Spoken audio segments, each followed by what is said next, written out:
I had. So having $3.68 left in my account and then making that one cold call, and the lady said yes. After hearing a bunch of no's, the lady said yes on like the 20-something phone call.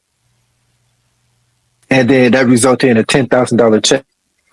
Awesome. 3 weeks later. Yeah.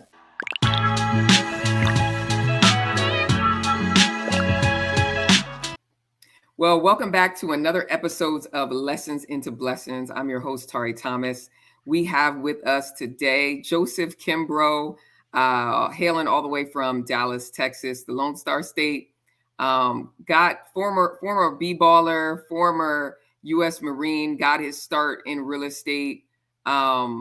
Really started gaining traction in 2019 when he got into wholesaling, and has transitioned to owning Apex, which is his multifamily company, where he's has invested in over 500 plus units. We're going to have Joseph on to tell a little bit more about his story. So if you all can welcome for me, Joseph Kimbrough. Hey, thank you for having me on today, Tari. Yeah. Am I getting that last name right? Because I'm. Yep, Joseph Kimbrough is correct. You said it right. Good it's stuff. Better than hearing Kimbrough, like I heard in the Marine Corps. Okay. So I know you're coming. You're a native of Dallas, right? Yep, born and raised here in the Dallas-Fort Worth area. Yeah. Now Dallas is a hot market for a lot of things, right? So I just came back from visiting Dallas. They truly do everything big in Dallas. So real estate, definitely. I know is shooting out the sky. Dallas is like a number one market. You just happen to be kind of like I am in Arizona in a hot growing market. But kind of, if you want to start off with just telling us kind of what kind of got you started down the path of real estate. How did you get to kind of the point where you were like, hey, I want to start picking this up? Yes. So after the Marine Corps, I, ended up going to a Robert Kiyosaki meeting and started seeing, real estate. I saw wholesaling there, but I saw multifamily. And initially I was like, man, I need millions of dollars to get into multifamily. So I was just kind of like, it's how can I say? I saw it was like millions of dollars need to be in multifamily. And so what I did was thinking, well, let me start with wholesaling. And so I did that for 3 years. But then, my first deal made $10,000. Second deal made $15,000. And I was like, man, I'm the man. So I'm posting on social media, hey, look at me, $15,000 check, $10,000, keep the job away. Just posting all kind of lame captions is what I would say. Well, I reflect back, I'm like, man, I was lame. Right. It's always funny to look back at your former self and what you used to do. So.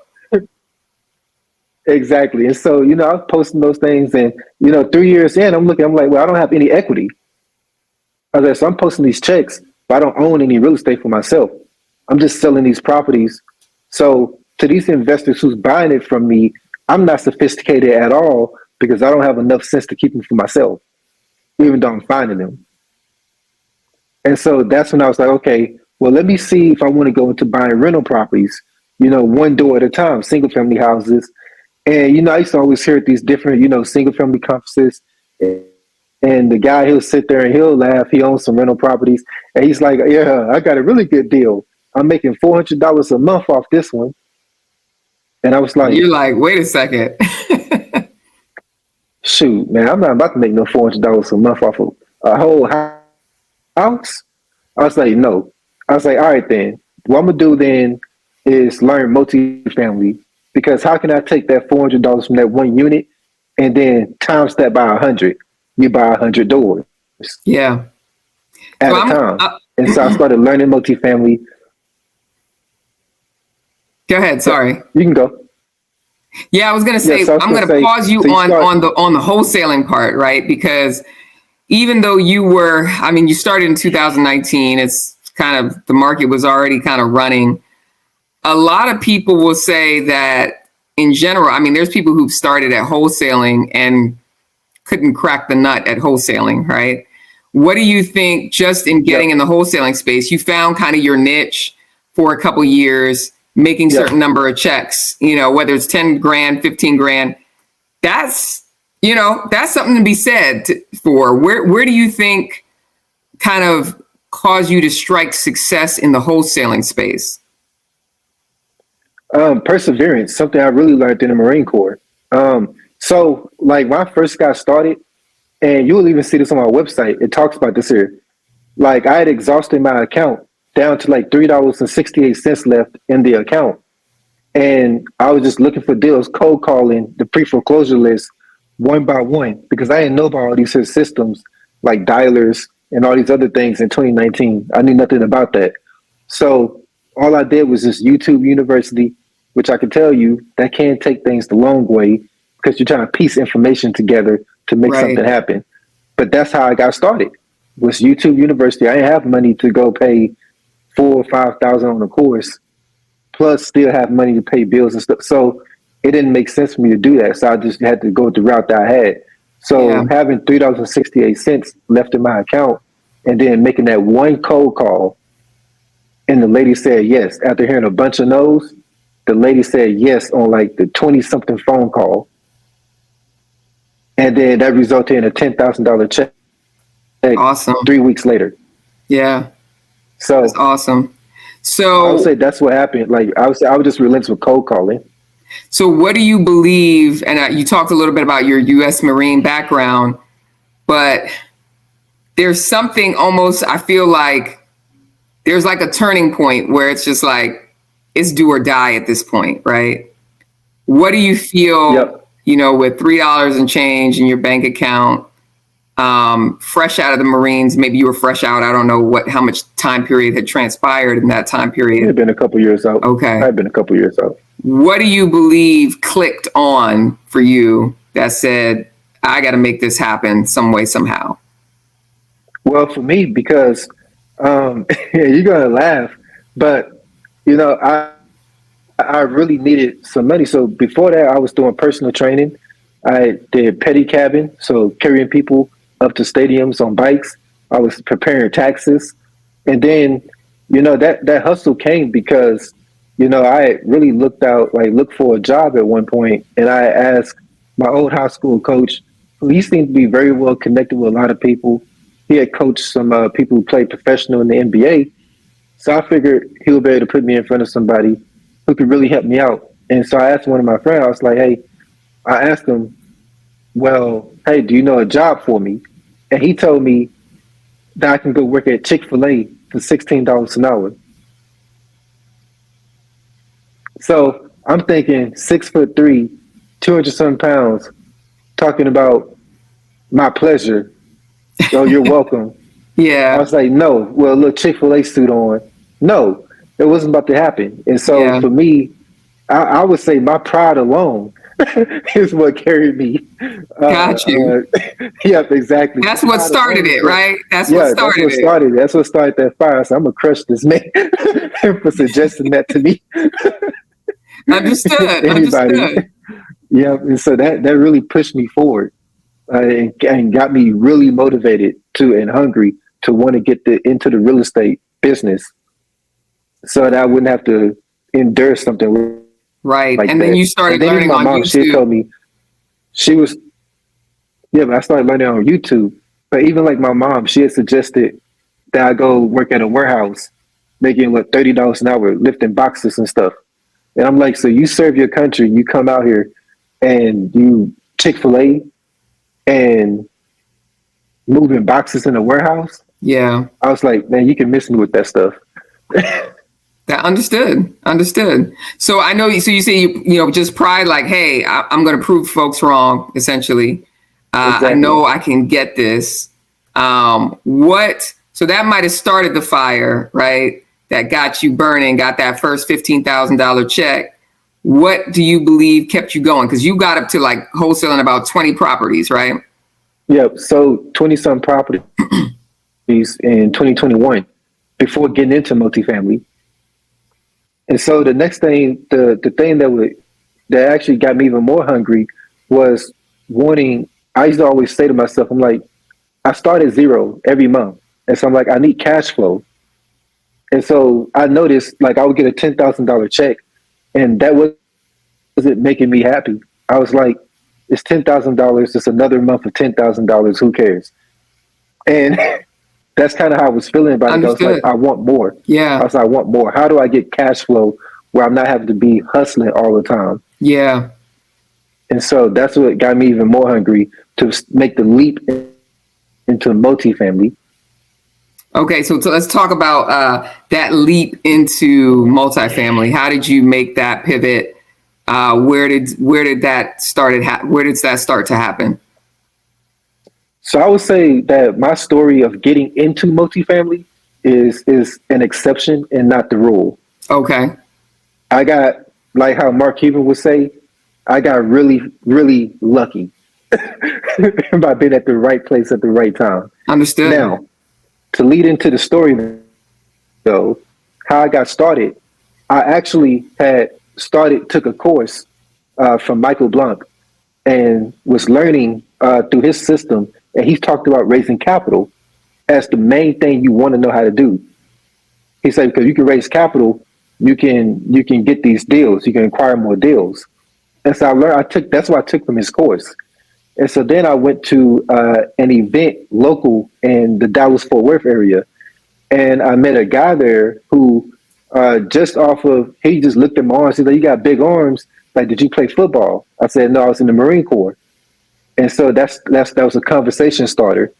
And we started talking to each other. He found out like, hey, this guy's trustworthy. He's successful in his business. And so after that conference, we even had a conversation. I went to his house, met his wife, and some of his kids, they was there and stuff. But he actually took almost $15,000 of his own cash because he believed in me so much and being able to be a fund manager.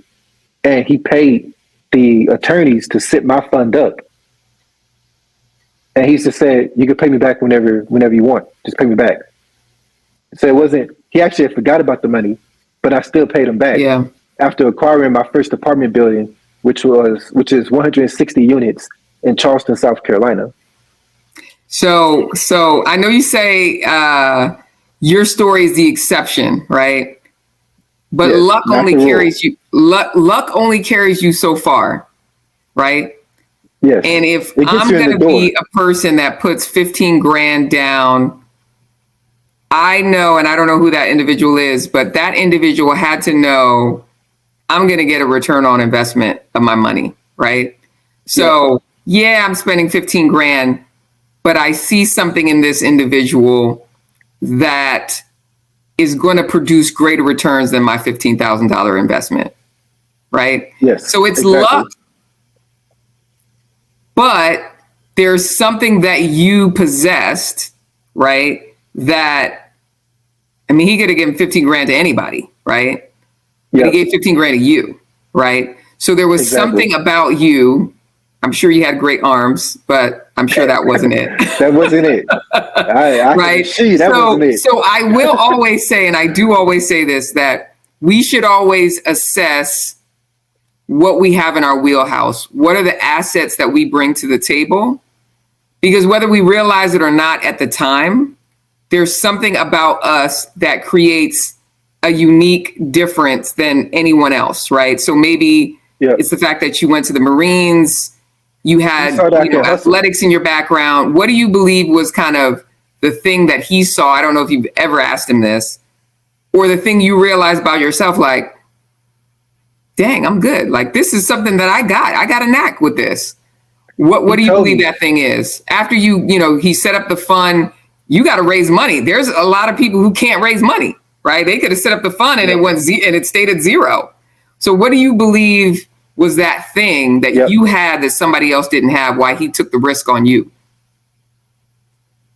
So he told me that the main thing is he saw himself in me as far as being able to hustle, going out there. You're not afraid to ask people for $100,000, $250,000, $500,000.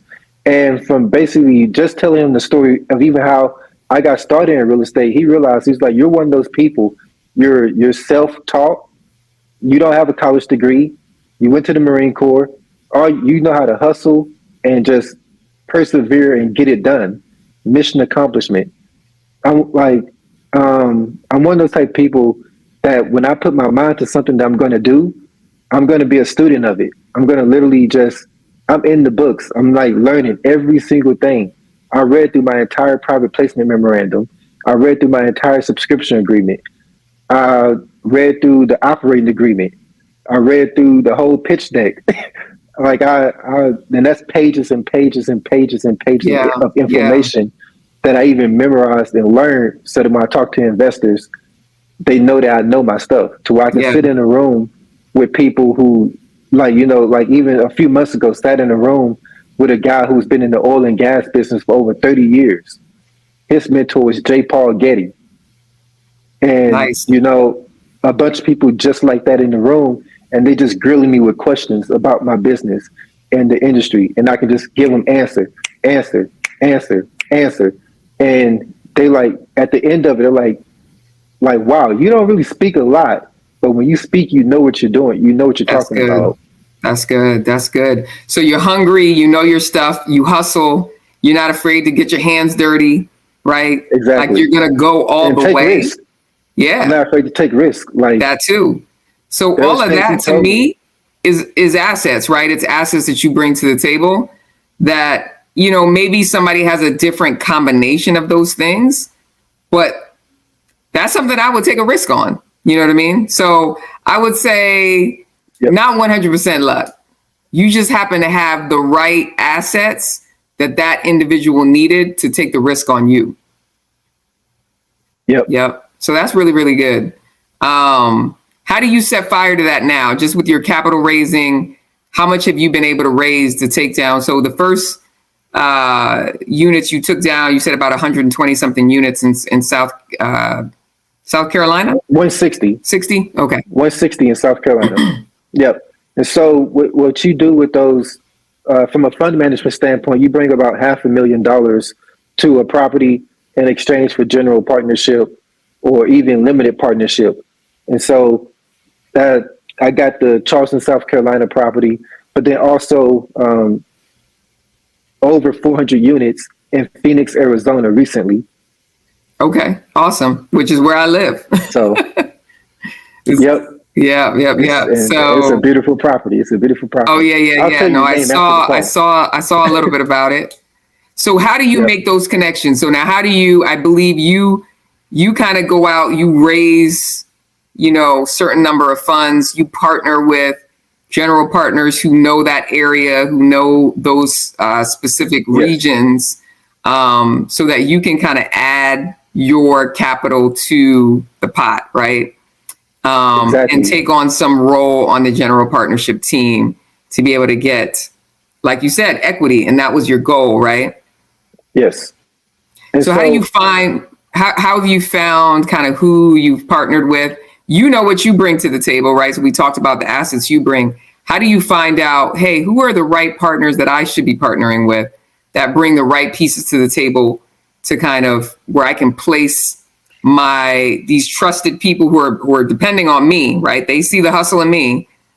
They're Yep. depending on me to place their money in the right spaces. Yes. So I would say what I look at is track record.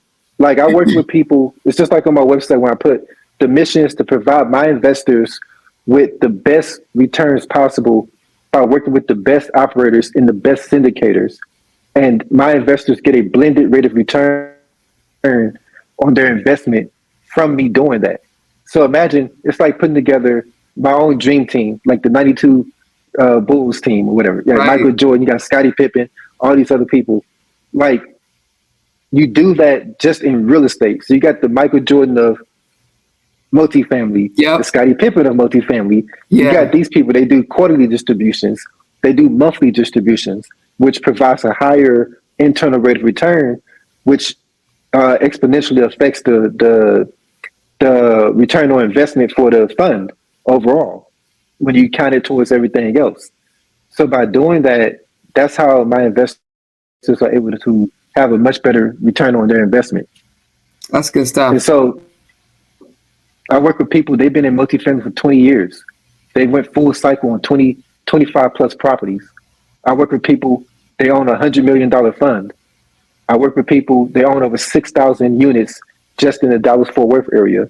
Yeah. So all those people combine their expertise, their knowledge, all this stuff is in one fund, my fund. Yep. So what I love is you talked about, I mean, so from 2019 to 2023, you talked about some of the, oh my God, I can't believe I was posting about these $10,000 checks. Over that span of 4 years, your mind and the world of possibility has expanded, right? So I'm sure your mind is like, whoa, I look back 10 years, I mean, not 10 years, 4 years, and like a $10,000 check, wow. Like that's the person how do you keep expanding who you are? How do you keep evolving who you are? How do you keep your mind and what's in the space of what's possible? How do you keep challenging yourself in that space? For me, like, it's just not being afraid to take risk, not being afraid to step into stuff that you don't know. And that's something that I learned in the Marine Corps. You step into the unknown. I mean, as a Marine, you might need to go into an environment that nobody else has been to, right? And so it's the same thing in business. Like I did a TEDx talk in August. That was my first time speaking on stage in front of people. That's awesome. And that's going to Congratulations be on that released. too. I saw that. Thank you. And that's going to be released in like a week or two. And well, I would say by the 19th of this month. And then also got accepted into the Forbes Business Council. So now I can write articles for Forbes. So just challenging myself with different things, speaking, challenging myself with writing, getting better at that, challenging myself by reading these different books and learning. Like when most people my age, like I'm turning 30 next this month. In fact, It's already Awesome. October. That's Yep. So awesome. most people, thank you. So like most people my age, they just kind of, well, they just go through day to day. They do what they do. But if you're consuming your day with just gaining more knowledge, you're going to be exponentially further ahead than other people. And that's something I Absolutely. learned when I spoke with Mark Cuban at one point at a gym in Dallas. And I told him what one of my goals is. And he was explaining to me what it is to get to that goal, what it looks like. And I was telling him, look, I work and I work out. I work and I work out. I was like, because for me, that's just what I want to do. Yeah. So now you expose yourself in the beginning to a lot of YouTube. What do you expose yourself now? I'm kind of piggybacking off that question. What do you expose yourself now to keep challenging yourself? Yes, so I read a lot of books. I read for example, something that made me think more about equity was How to Be Rich by J. Paul Getty. That's my favorite book, one of my favorite books. And also the Almanac of Naval Ravikant. And he speaks about the wealth portion, the very beginning of his book, and he talks about gaining equity. That's how you actually build a business. And I thought it to myself, I was like, my wholesale business, this is no equity. Nobody's going to buy this from me. So I can That's sit here and good. post all day on social media about what checks I'm getting. But if somebody actually valued my company, nobody's going to want to buy this company. That's good. It's better to have something that people want to buy. That's good. That's good.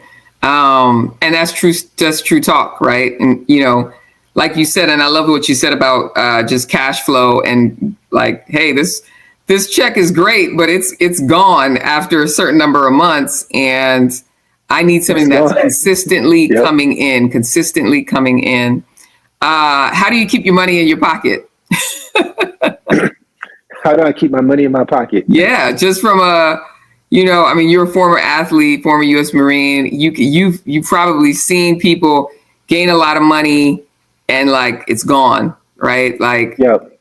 what are the things that you do to set yourself up to be different than the individuals? Like, I'm going to set a different path, right? I would say I just have different rules in place for myself. So there's there's a lot of things that don't necessarily interest me, like and I learned this here pretty early, like in single family, because making those $10,000 checks, I would splurge on different things, and then I learned something about myself. I might buy it, but it's not going to make me any happier Right, that I bought it. right. And so now I have that same mentality here, whereas I'm like, if I go buy this here, it's not gonna make me any happier. But what does make me happy is traveling, going to East Africa, for example. That I get excited about. Buying a new pair of shoes that's like $400, $500. That's Yeah. foolishness. That's not Yeah. going to get me excited. That does not get me excited at all. I don't get a kick out of that. So that's how I keep more money. That's good. Have you discovered kind of maybe in your travel and your trips something that's kind of burning on your heart that's like, hey, this is something I really want to leave a legacy for, whether it's something you've discovered in your traveling and your trips. Just like you said, like even for me, right? Like what it took for me to get to millionaire status, it was like, man, I wanted to get here at 30 and that took me longer than that. But when I got there, it was like, this is it, right? So Mm-hmm. you have to, now for me, it's money is, I'm going to die and I'm not taking it with me, right? So there Yeah. has to be something else that is burning stronger, a deeper sense of why, a deeper sense of purpose. Do you feel like you've tapped into that to kind of keep you motivated to keep pushing forward? Yes. So I would say, especially seeing people in like in Tanzania, a lot of those men there, they have very, very strong work ethic. If you gave one of those men in Tanzania the same opportunity that an American here has, they will be a billionaire within 10 years because their work ethic is beyond measure. They will sell anything out there, car chargers, anything. They will stand out there from sun up to sundown working. They're not playing video games. They're not going watching movies.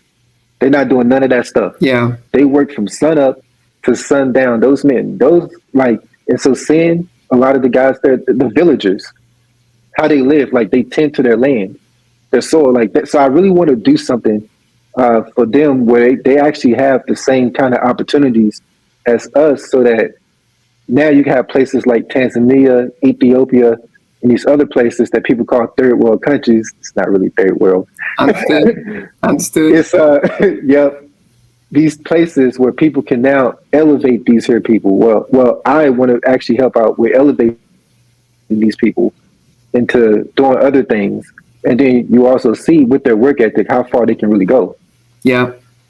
And there's something to be said of that. I think there's a lot of countries that realize the potential of Africa, not just as a rich, resourced land, but also just the talent of people that are there as well. And so I definitely think you're tapping into something, and you should continue to scratch that itch, because it's definitely, I definitely believe that there's a lot there. There's a lot of friends that I have that are from different countries in Africa that are absolutely doing just that, to be able to really help that country grow and the people that grow in that area. So that's pretty commendable. Yep. So this wouldn't be Lessons into Blessings if we did not ask, because that's the premise of the show, is really understanding. A lot of people, they're on the sidelines. They don't jump into real estate because they feel like, man, what if I fail? What if this goes wrong? But you really talked about it a lot. You've got to be willing to take those risks. What do you believe is the biggest risk or failure or lesson you've learned that you've been able to pivot into a blessing? So it doesn't have to be real estate related, but you've been able to turn it and make it valuable to you and to your growth as you're continuing to walk this journey of real estate. Yes. So a lesson that turns into a blessing. I would say when I had to go back further at like 19, and I would say it's when, I went to college to play basketball, and I was actually really good at basketball. I took that serious. My work ethic in basketball was like, I'm talking about putting up hundreds of shots, hundreds every day. And so I get to college, but because I went to a private school and it wasn't D1, um, the coach, he was great. He really could have gotten me to play in other places where I just put the time in, Yeah, but not having the money to stay there. Um, so I learned a lesson at that age that it takes money to be prepared for opportunities. And when you don't have it, you know, you can't take advantage of a great opportunity that's in front of you and not being able to stay there because obviously playing basketball in college, you're not supposed to, like, you can't go work a job, play basketball, plus be studying. understood. But being there, the suggestion from my mom was go get a job so you can make money while you're playing basketball, while you're studying.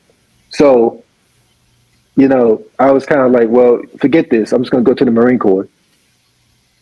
And so dropping out of school, going to the Marine Corps, and the greatest lesson that I learned was you just got to be prepared. And also, just because it seems like you're quitting in that moment, it doesn't mean you're actually quitting. It means you're pivoting into something that's greater. Right. Because if I had stayed on the path there, I probably would have never ran into real estate to even be where I am today. And so I remember myself basketball wise, I was not necessarily studying books and all these things to be where I am today. And so I feel like I grew more by pivoting and doing what I do now. Yeah. Sometimes you got to take a couple steps back to take 5 steps forward. And so knowing when and what's right for you, and everybody's story is different, right? A lot of people wouldn't have made that pivot because maybe for them basketball was in their trajectory. That's you the only knew thing they that, knew. hey, I needed something else, and you were able to make those decisions to pivot in that space and time. And I'm sure that helps you even now in the decisions you have to make with real estate. There's always going to be things that come up. It didn't quite go the way that it needed to go. So kind of to your point where you're saying kind of stay prepared or be prepared. It's really being willing and able to pivot when you need to pivot, right? Exactly. And so adaptable. Yeah, adaptable. So adaptability. And I think that's very critical in the space of real estate, because there's always going to be something that doesn't quite go the way you expect. And you've got to be able to solve problems, be solution oriented, and be able to make those pivots when it's time. So kudos to you to be able to see that. Sometimes hindsight is 20/20. You don't see what the outcome's going to be. But when you're pivoting, you're hoping for the best, right? And you have a plan in mind, but it's hey, it's this is what we've got. We need to get done. This is what we need to go solve. Let's make this shift. And I think good leaders, good decision makers are able to make those pivots when it needs to happen. So that's a good one. Yep. A lot of people that I knew that was in my circle, they really thought they thought I was a failure when I dropped out of college. You know the stigma. Yeah, for sure. So, he's a dropout. He quit. Okay. So that's just another thing that fueled me. I'm one of those people where I don't necessarily show like anger, like in that moment. What I do is I take that, I internalize it, I put it into my work ethic, because now I'm like, no, I'm gonna show you that I'm better than you. Yeah, absolutely. And I'm glad that you were able to take it and fuel it the right way, because not everybody does that, right? You were able to, and I definitely think being able to self-reflect and also just to take things in a certain way that you're able to now you use it as juice instead of, I'm getting upset and it's going to just kill, people who get angry and get upset. Yeah, you can get angry, right? But it's what you do with that anger to transform it into something greater, right? Exactly. Yeah, no, that's awesome. That's so dope. Well, thank you for coming on and just sharing us a little bit about your journey. I hope that someone that listens to this podcast will be able to be encouraged by it. I love that of your $3 and change. to really 500 plus units in multifamily. And I can only imagine that if I talk to you 1 year, 2 years from now, it's going to be, 10x more. So continue future success. And then let us know how people can get a hold of you if they wanted to check you out. Yes, so you can go to my website at investinapartmentsnow.com, and it'll have all my social medias linked to it. And you can also go straight to like my Instagram or LinkedIn, which is just my name, Joseph Kimbrough. Awesome. Well, thank you guys for joining us for another episode of Lessons into Blessings. Until next time, stay blessed.